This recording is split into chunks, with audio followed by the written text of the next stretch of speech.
you're new to the hobby or a veteran player, now is a great time to grab a few friends, some character sheets, and to try out some new games. These are all, of course, pulled from my own personal taste and experience with the systems. Why 5 game recommendations and not 6 or 10?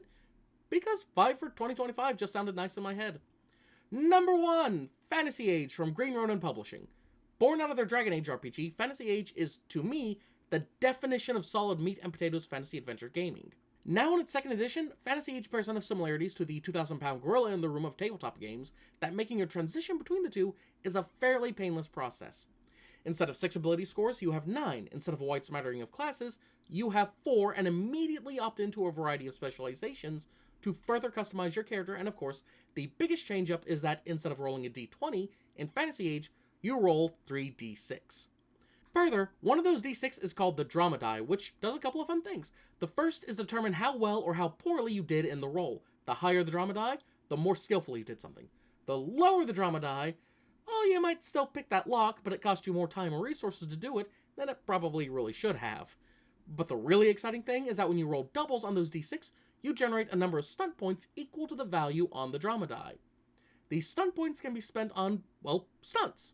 Combat stunts could let you deal extra damage or change up enemy positioning, while exploration stunts let you find secret passageways or head off potential danger.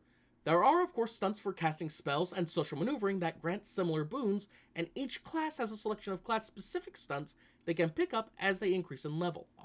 Number 2, Icon Superpowered Roleplaying from Ad Infinitum Adventures. What happens when you take Marvel Phase Rip, a landmark in Cape and Tights roleplaying, and mash it up with Fate Core, one of the biggest names of its time in narrative and character-focused roleplaying? You get one of the best superhero games of all time, of course. Icons is an easy-to-grasp, flexible, and relatively lightweight game. Characters can either be made point by, or as originally intended, by randomly rolling everything about them, from their origin, attributes, powers, and even their specialties. Think skills from D&D. Generally, everything falls on a scale of 1 to 10, and when you go to resolve a task, you roll a d6, add your modifiers, and try to beat the other guy's roll. Easy peasy. Powers are broadly written effects meant to be easily refluffed to make them fit for basically any character concept, and can be further tweaked with extras to give them additional effects or drawbacks. 2 blast powers, for example, might both be set at rank 5, might technically do the same amount of damage, and have the same range, but tie one of them to a device, and suddenly, that zappy bolt turns into a rocket-propelled grenade. The real meat of Icons, of course, comes from qualities, the biggest contribution Fate lent to the system. Qualities are short little snippets of a sentence that describe, well, everything, really. Scene qualities describe the environment, character qualities describe who your character is, why they do what they do, and so much more. Qualities can be tapped by either the players or the GM to give bonuses to rolls, or to up the effectiveness of a roll at the cost of what's called a determination point.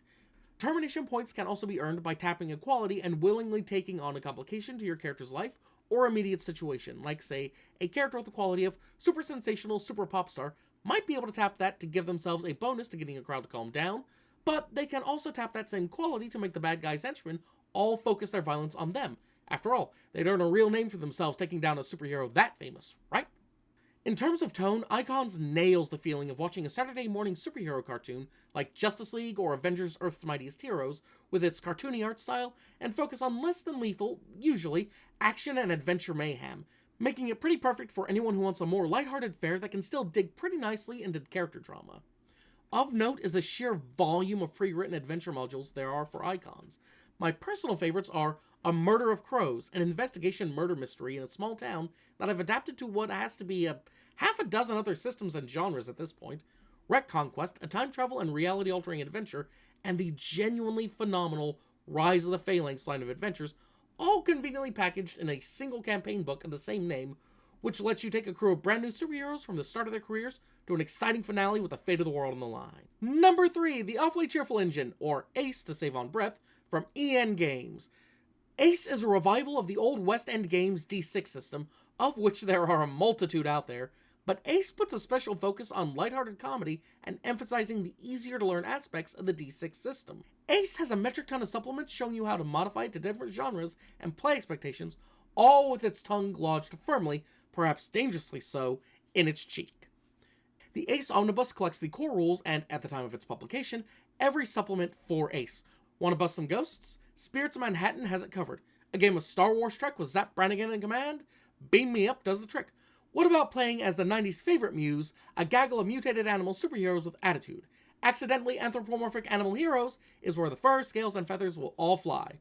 And there's a ton more of them, riffing on Indiana Jones, Stranger Things, even a D&D alike by way of Terry Pratchett.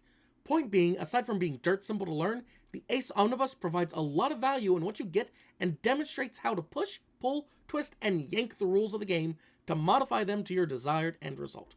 Number 4, Traveler from Mongoose Publishing. Probably the most well-known game on this list, Traveler is the granddaddy of all sci-fi role-playing games, with a long and storied and honestly genuinely fascinating publication history.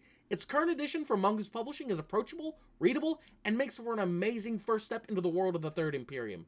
No relation to the other Imperium, with the skulls and weird cyborg zombie babies flying around. While some things about Traveler have changed over the years, like the infamous ability to die during character creation not really being a thing anymore by default, the game's focus on going from star system to star system, taking odd jobs and getting in and out of hot messes while tracking your ship's fuel and funds, remains true to this day. While any table can take Traveler and run a military-style high-action and violence campaign, or one focused on exploring strange new worlds to seek out new life and new civilizations, Traveler is at its best when it dabbles in a bit of everything. A delivery job that leads to them taking on a passenger being hunted by mysterious and well-armed foes, ending in a journey through the ruins of lost civilization and a race to the treasure at the heart of it, is the exact vein of sci-fi Traveler thrives on. Not exactly Star Trek, not exactly Firefly, but maybe a bit of Space Mutiny for sure, depending on the table, but comfortably resting in a place where the travelers are everyday folk trying to get by in a galaxy full of wonders just under the surface, waiting for them to reach out and find them. Number 5, Rain from Atomic Overmind Press.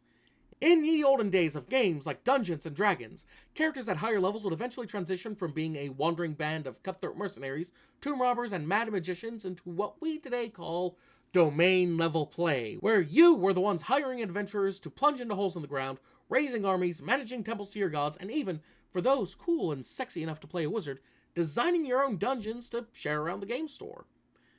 While this particular mode of play has fallen off for the most part in favor of the big damn heroes going on the big damn quest format, Rain offers to answer the question, what if that's where you start? In Rain, player characters start as politically powerful figures, nobles, guildmasters, generals, and play can swing between macro-scale interactions between organizations, cities, even whole nations and armies under the player's sway, to the micro-scale, focusing on smaller personal action and drama. Of course, players don't have to start as movers and shakers. Rain works really well as a more traditional fantasy adventure game about a group of highly specialized weirdos going on wild adventures, and from there gaining fame, influence, and building a following within the game in a way that harkens back to that older style of play I mentioned before. The current edition is split between two books, Rain Rules, which covers the nuts and bolts of how Rain and its tweaking of the one roll engine works, and Rain Realms, which covers the assumed default setting of Rain, Haluso and Melondo, a world where the many nations live on two calcified bodies of dead gods locked in a lover's embrace. On top of that, there are Rain Realities, supplements that show how to apply the rules and assumptions of Rain to even more genres, like Andromeda Strain-style medical drama, military sci-fi, and in one case, Norse-inspired Western. So there you have it, 5 games you might want to try out in 2025. Any of them sound interesting to you? Let me know down in the comments, and if you had fun listening, why not give the video a like and sub to the channel so you can get alerted to all future videos. This has been Marigold with Panic Possum Productions, and thank you so very much for watching.